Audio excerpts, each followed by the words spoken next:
Welcome back to First Strike. We got UFC 308, the early morning card out there in Abu Dhabi. But you know the deal here. First Strike, we're going to give you guys our early best bet looks to cook the books. And I'm joined with MMA Jeff, Fanatical Jim, and Subhuman Gaucho. Ready to tear it down for you guys. We've got 4 big fights to talk about here on this card. And again, early morning card. So get your sleep on Friday night. We're going to pop off around 9:40 a.m. Try to give you guys some of them early prelim breakdowns. The card itself looks to start around 10:15 a.m. The early beverage of choice here. Jeff, 10 a.m. start card. How do you approach that from a cocktailing perspective? Bailey's Irish cream and coffee. Water because I'm going to be up late till 1, 2 in the morning watching LFA. I don't know yet. Maybe Red Bull and vodka, just rolling right through it. We'll see. Just rolling with the standard. Fanatical Jim, in your approach, when it comes to an early morning card, how do you like to get after it? It's going to be coffee for me, Mike, for quite a while. Then we might get into some alcohol a little bit later in the card. Subhuman Gaucho, is it too early at 10 a.m. for White Russians, or is that a trick question? It's never too early. Oh, it's never too early. Yeah, I mean, like I said, I'll kick it off with that espresso martini, but yeah, you can find me with the White Russians, I'm sure, by at noon. Let's say noon. You guys are gonna have to tune in to see what we're gonna start and when we're gonna start, but we're gonna start talking about this fight card right now. I know Jeff's gonna come in here, talk to us about a little Ankalaev fight. Jeff, eager to hear how you want to get paid. Let's get into it, boys. Let's have ourselves a show. So we got Ankalaev versus Rakic here. Rakic, he's a Muay Thai fighter out of Austria. He's coming in off 2 losses in a row. That's a tough thing to say because he got his leg busted up against Jan back in 2022. He was unable or couldn't fight in 2023 due to the injury. He came back in April of this past year, fighted Yari. He got ground and pounded in the second round because he actually fought pretty well. He looked pretty good in that fight. He looked great until he got clipped and just ended up getting beat. Herb Dean called it, and Herb Dean's almost like Jason Herzog. He likes to see the murder in the ring. So I was a little surprised to see him call that one, but he definitely lost, and leaving him at 2 wins of his last 4 fights since 2020. He's only fought 4 times since 2020, albeit to the injury, but have hell of a takedown defense, and he's a pretty good wrestler, and he's got great cardio. You got Ankalaev on the other end. He's expecting a title fight after this one. He needs the win, and he wants a title fight against Pereira. I think the UFC wants him to fight Pereira. I think a lot of the fans want him to fight Pereira. So we'll see what happens here. In the last 2 fights, he had the no contest, and he had the decision draw.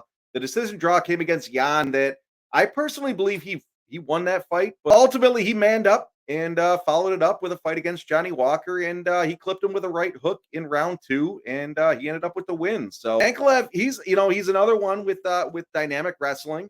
He's pretty good at the takedowns. He's got the leg kicks involved, and he's got great cardio as well. So if he gets you down to the ground, he's not going to let you up. I think both these guys are powerful strikers for the light heavyweight division. I see this one staying on the feet. If Rakic tends to outstrike Ankalaev, I see Ankalaev shoot for a takedown. If the takedown gets stuffed, Ankalaev's not afraid to slow the fights down. He will certainly just push you against the fence, grab, knee, jab, whatever he can do. He's going to get the judges' attention. DraftKings had it at -115. A couple other books had it at -120. I see this line getting a little wider as we get closer to the fights here. So let's see what happens. Let's flip it over to Fanatical Jim, who is on Bullet Magomedov versus Petrosian. Jim, how are you seeing this fight going? Well, thanks, Jeff. Yeah, we have an exciting fight here. You have Magomedov, you have Petrosian. First thought for me was decision. Right away, I was like, this has to go to decision. So I leaned Petrosian, and I looked into it further.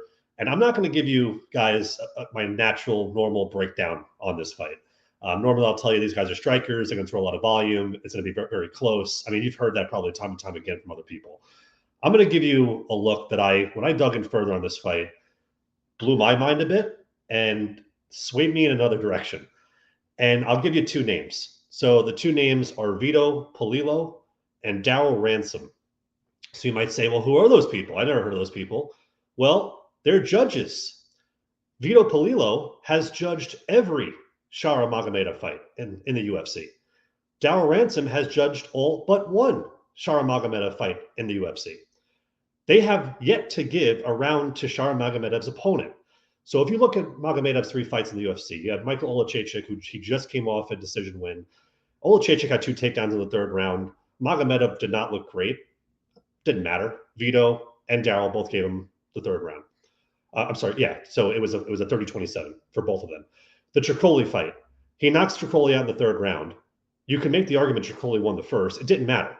Vito, who judged that fight, gave him a 10-9 in round 1. And then you have the Bruno Silva fight. Most of the media thought Magomedov had a 29-28 against Bruno Silva. Nope, not Vito and not Daryl Ransom. It was a 30-27. So here's my point about all of this, and it goes back, and Jeff had a perfect segue into the judge fuckery.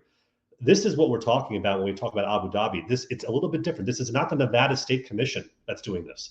This is IMMAF. It's Abu Dhabi MMA Council. They handpick judges, and Shara Magomedov, if for those that don't know, he is a rock star in Abu Dhabi. This guy's like Hulk Hogan in the territory days. Like, people pay to see him. They want to see him. And if I'm going to get a fight here, right, that is going to be relatively close, it's going to be probably on the feet. They're going to throw strikes. You know, Magomedov's going to throw volume. Obviously, Petrosian's a good kickboxer, so he's going to have some counter punches. He's going to have some leg kicks of his own. It's going to be close. But how, in this environment, can I take Petrosian? Especially what I just told you. He has a hand-picked judge, for God's sake, with Vito. And again, and I don't know who the judges are. It's too early. But if I make an opinion here that Vito or Daryl is going to be one of them, then I know 30-27 is probably already written in. So with that being said, I have Shara Magomedov by decision at plus 140. It's a huge number for a Shara fight as a decision, especially in Abu Dhabi. You can get that at DraftKings, and I like the fight. I like the number. So that's what I'm going to go with, and we'll see what happens, and we'll see if more judge fuckery occurs in Abu Dhabi to get this guy continuing to have this win streak that seemingly never ends. So with that being said, I'm going to pass over to Mike, and he has a different Magomedov, Abus Magomedov, taking on Bruno the Hulk Ferreira. So Mike, what's your breakdown? Thanks, Jim. I'm excited to see the judge trickery that might present itself out there as we do have that Abu Dhabi battle. But we've got another Magomedov situation against a Ferreira spot. And, I traditionally have a principle of not fading Magomedovs. In fact, I went to see an LFA battle last weekend. Magomedov comes out there and he busts the dude up right off the gate. Now, it was a knockout. And that's important to note because traditionally we see Magomedovs, they're wrestlers out there. But not this Abus Magomedov here. This guy likes to stand and bang. It's out of Germany, a situation that's just a little bit different here. He's got some round 1 knockout situations out there, but some leg kick challenges as well. If this guy's name wasn't Magomedov, I don't know that he'd be favored out there. He's 2-2 in his last 4 in the UFC. That last fight to me is the one that kind of jumped off the grid. Another decision spot after back-to-back losses. Now it was a unanimous decision against Alves, but he got a unanimous decision loss versus Barallo. He got a KO loss from Sean Strickland, so he has fought some competitors. On the other side of things here, the Hulk, it's Bruno Ferreira out of Brasilia de Brazil. And this guy likes to go out there and knock dudes out. In fact, almost all of his fights have been straight up finishes. And I think that's a challenge here. You look at the competition, not that we're going to play the ladder game, but man, a big KO against RoboCop and G-Rod, Gregory Rodriguez with that counter left. He gets knocked out after that, but he follows it back up. Phil Oz knocks his ass out, goes out there and knocks out Dustin Stolfes as well. And I think that is the tail of the tape. The wrong guy might be favored here.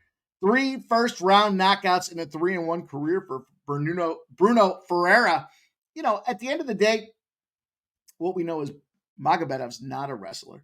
We also know that Ferreira has terrible takedown defense. So the question is going to be, does Magomedov want to go out there and try to lead this thing to the ground, which is not his advantage? Or do they want to stand and bang, which is Ferreira's advantage? We see every fight, there's a spot where everyone thinks it's going to be a KO round one and we go decision.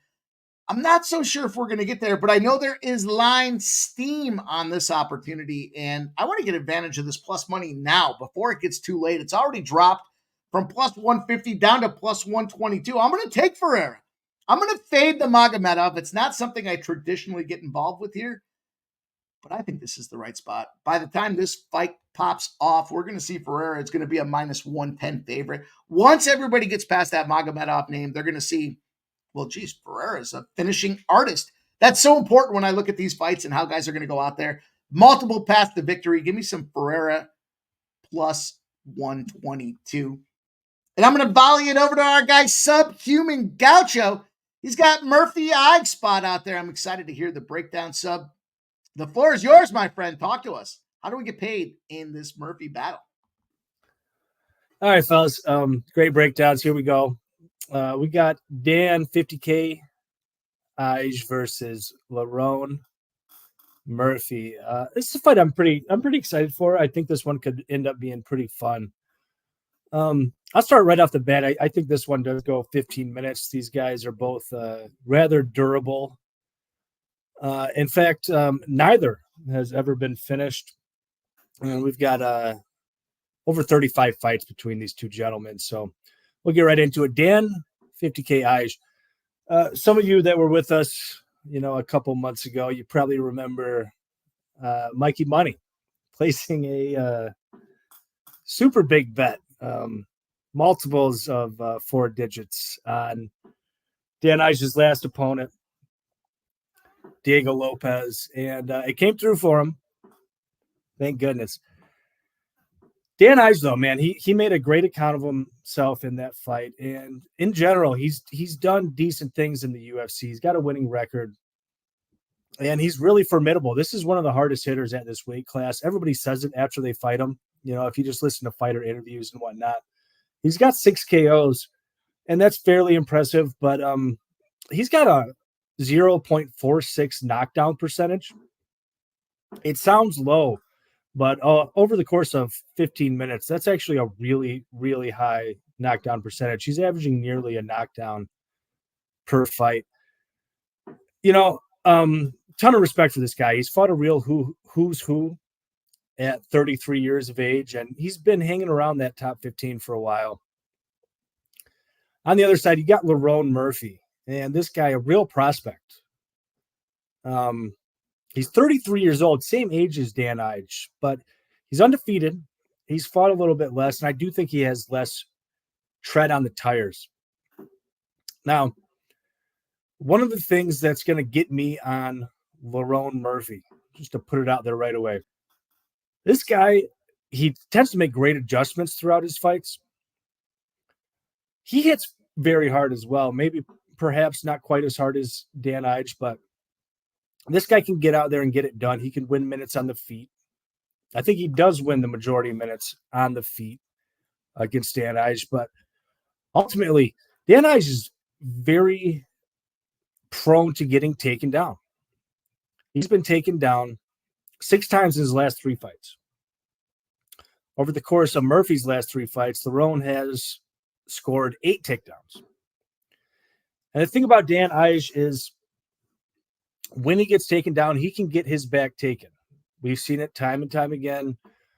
Movsar Evloev did it. Diego Lopes did it in that last fight that I mentioned not long ago. Everybody gets takedowns against this guy, and they tend to score just by riding that back, throwing in that back triangle and doing their thing. He's got excellent submission defense, so I don't think he gets submitted here. But I do think that Lerone Murphy can win minutes on the feet. I think he can also get takedowns. And so that leads me to think that this is a Lerone Murphy 30-27, maybe a 29-28. I think Lerone Murphy, he's on his way up. He's going to hang around this top 5, 10, 15 for a while now. Give me Lerone Murphy minus 125. I think this one's a big bargain. That's going to do it for First Strike. Here you guys have the recap on the right-hand side of the screen. We've got Ankalaev decision. We've got Magomedov decision. Pereira and a Murphy decision. You know the deal with First Strike. Why wouldn't you parlay these together? Jeff's riding a hot hand, 2-0. Fanatical Jim hasn't lost on the show. Subhuman and I are trying to bounce back big. Going to get a 15-1 parlay should get it done.